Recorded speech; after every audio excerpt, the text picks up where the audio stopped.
അത് ബോംബ് പൊട്ടുന്നില്ല, പണ്ട് പറഞ്ഞില്ലേ, ആ പൊട്ടിയില്ലല്ലോ ഇതുവരെ. അതുപോലെ 100 പൊട്ടും കേട്ടോ. അല്ല, ഒരു വിസ്മയം ഉണ്ടാകാൻ പോകുന്നില്ല.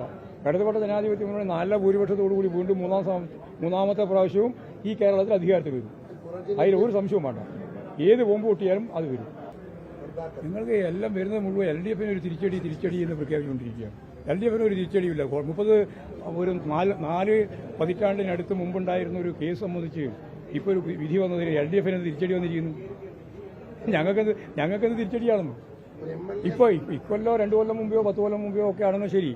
ഇടതുപക്ഷ ജനാധിപത്യ മുന്നണിയിൽ അദ്ദേഹം വരുന്നതിന് എത്രയോ മുമ്പ്, പതിറ്റാണ്ടുകൾക്ക് മുമ്പ്, ഞാൻ നേരത്തെ പറഞ്ഞ പോലെ 4 പതിറ്റാണ്ടിന്റെ അടുത്തെത്തുന്ന ഘട്ടത്തിൽ ഉണ്ടായ ഒരു കേസിന്റെ വിധി ഇപ്പോൾ വന്നിരിക്കുന്നു.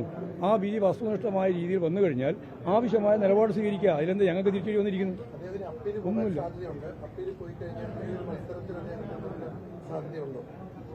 അല്ല, അതല്ല ഇനി വരേണ്ട കാര്യമില്ലേ? ഭാവിയിൽ വരേണ്ടുന്ന കാര്യത്തിന് ഇപ്പോഴും മറുപടി പറയേണ്ട പല കാര്യമുണ്ട്.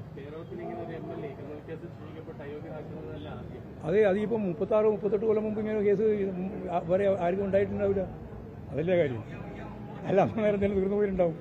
അങ്ങനെ ഒരു 40 കൊല്ലത്തിന് മുമ്പുള്ള ഒരു കേസ് എടുത്തിട്ട് ഇപ്പോൾ പറഞ്ഞിട്ട് വല്ല കാര്യമുണ്ടോ? അത് വസ്തുതാപരമായിട്ട് പരിശോധിച്ച് നമുക്കറിയാം. പതിറ്റാണ്ടുകൾക്ക് മുമ്പുള്ള ഒരു കേസ് ഇപ്പോഴാണ് വിധി പറഞ്ഞത്. ആ വിധി പറഞ്ഞതനുസരിച്ച് ആവശ്യമായ നിലപാട് സ്വീകരിക്കും. അത്രയേ ഉള്ളൂ. ഞങ്ങൾ തെരഞ്ഞെടുപ്പുമായി ബന്ധപ്പെട്ട ഒരു കാര്യവും ഇതേവരെ ചർച്ച ചെയ്തിട്ടില്ല.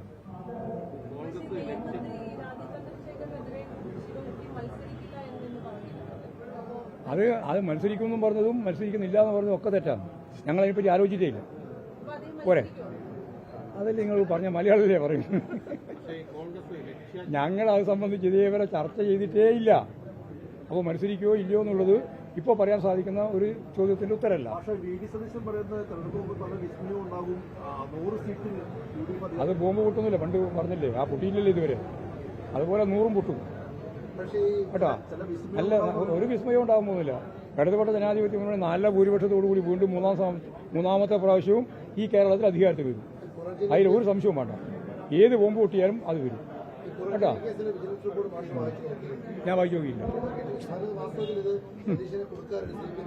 നമുക്ക് എന്തിനു കൊടുക്കേണ്ട കാര്യമില്ല. ഞങ്ങൾ ആരെയും കൊടുക്കാൻ ഉദ്ദേശിക്കുന്നില്ല. അതല്ല, അവരെ പരിപാടിയാണ്. പണ്ട് ലാവ്ലിൻ കേസ് ഏറ്റവും അവസാനം തെരഞ്ഞെടുപ്പ് പ്രഖ്യാപിച്ചതിന് ശേഷം കൊണ്ടുവന്നിട്ട് CBIക്ക് വിട്ടതാണല്ലോ. അത് അവരെ പണിയാണ്. ആ പണിക്ക് ഞങ്ങളില്ല. ഞങ്ങൾക്ക് കൃത്യമായിട്ട് നിയമപരമായിട്ട് കാര്യങ്ങൾ ഗവൺമെന്റ് ചെയ്തോട്ടെ. ഞാനതാ പറഞ്ഞത്. ഞാൻ ഇന്നലെ പറഞ്ഞല്ലോ, ഗവൺമെന്റ് എന്ത് നിലപാടാണോ സ്വീകരിക്കുന്നത് അതാണ് ഞങ്ങൾ അംഗീകരിക്കുന്നത്. അതിൽ ഞങ്ങൾക്ക് വേറെ പ്രശ്നമൊന്നുമില്ല.